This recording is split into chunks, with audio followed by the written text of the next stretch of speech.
नमस्कार मंडळी. सगळ्यात सोपी रेसिपी ती म्हणजे बांगडा फ्राय. बांगडा किंवा कोणतेही मासा, फक्त मासा ताजा असला पाहिजे.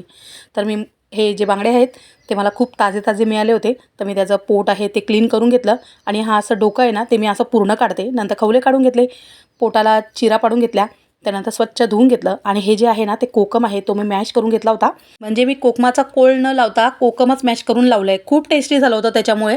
मग घरगुती तिखट, मीठ आणि हळद हे सुद्धा लावून घेतलं आणि त्यानंतर हे जे आहे ते तांदळाचं पीठ आहे त्याच्यामध्ये लाल तिखट टाकलेलं आहे ज्याने कलर छान येईल आणि मग ते मिक्स करून मी त्याच्यावर थोडंसं पाणी शिंपडून ते मसाला लावून घेतलेला आहे बांगड्यांना.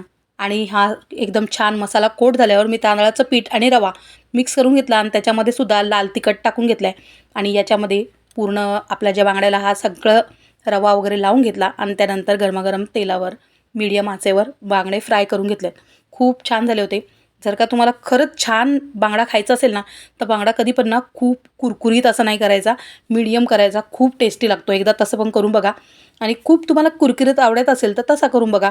पण आम्हाला ना असा मीडियम आवडतो म्हणून मी तसा केलेला आहे आणि खूप टेस्टी झाला होता आणि बांगडेसुद्धा एकदम ताजे ताजे मिळाले होते. चला तर मग बाय.